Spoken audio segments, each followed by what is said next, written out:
What's up, graphic designers? In today's class, we're going to continue having individuals pop out from text or numbers, and we're going to start off with a quick video that I shot back in 2019.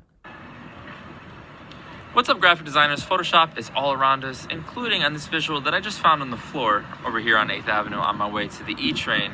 And it's this cool marketing for Dial Up the Moment featuring Kevin Hart. We're going to recreate and reimagine this visual today using layer masks. Let's figure out how layer masks work.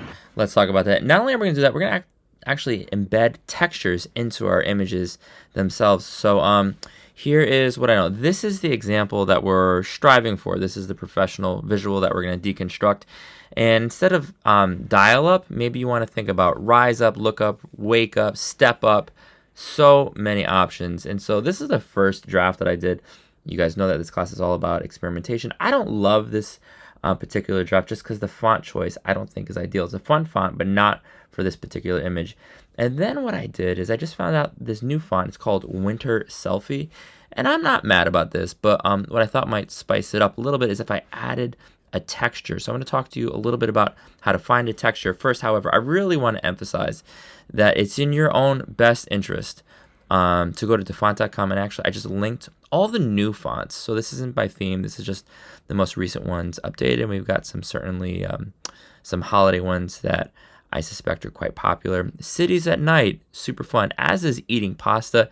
And you're going to scroll through. I can spend 5, 20, 87 minutes scrolling. So many fun options. But when I settled on Winter Selfie, I thought, you know what, this isn't enough.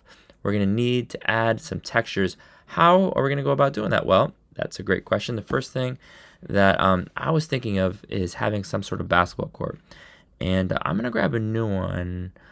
I'm going to click this particular visual right here. And I'm going to go with this one. We're going to see what happens. I'm going to right click, copy image. And I think this is going to be probably a pretty low res one. And that's fine with me. I'm going to press Command T. I'm going to increase the size so it's completely covering the relevant text. Okay, beautiful. And then what I'm going to do right now is I'm going to hold Command and I'm going to click the thumbnail for T.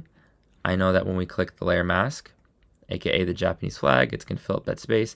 And what I also know is that we've got this other layer of text, right? When I hold Command and I click this, we've also got this layer selection. And what I'm going to do right now is I'm simply going to use the brush tool and I'm going to brush it in and I'm going to right click and I'm going to increase the size. Okay, that looks amazing. What I also know is if we unlink it, what we can then do when we select the thumbnail itself is we can certainly shift it around. I know that you know that, but what's also kind of fun, guys, is I'm going to zoom out, and I know that we like to distort. Gabby knows how to distort. Gabby, can you remind us real quick?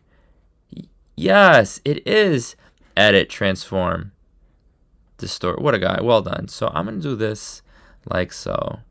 Okay, this is starting to look cool, but what if you don't love the color scheme, right? Oh, I like this actually. Oh, this looks fun, guys. But what if you don't like the color scheme? This sort of like, tan and maroon color. Well, there's lots of ways to modify that. But for today, for where we are this year, what we're going to do is simply click Effects. And then we're going to highlight not drop shadow, not stroke, which we've got some familiarity with. But I'm going to select Gradient Overlay. Whoa, this looks cool. So the blending mode is normal, which is fine. You can experiment maybe with the opacity just a tad, but I'm going to click the drop down menu next to where it says gradient. We've got all these folders. Maybe we don't want pinks, maybe we want purples. Let's give this a shot. That looks kind of cool. Actually you guys, I kind of love this. I'm going to shift this over. I love this. So maybe I'm going to save this as a draft, but maybe I want to experiment. You want to experiment? I'm going to collapse purples. Let's check out blues. Blues are fun. You're going to go back, but I really like this one, you guys.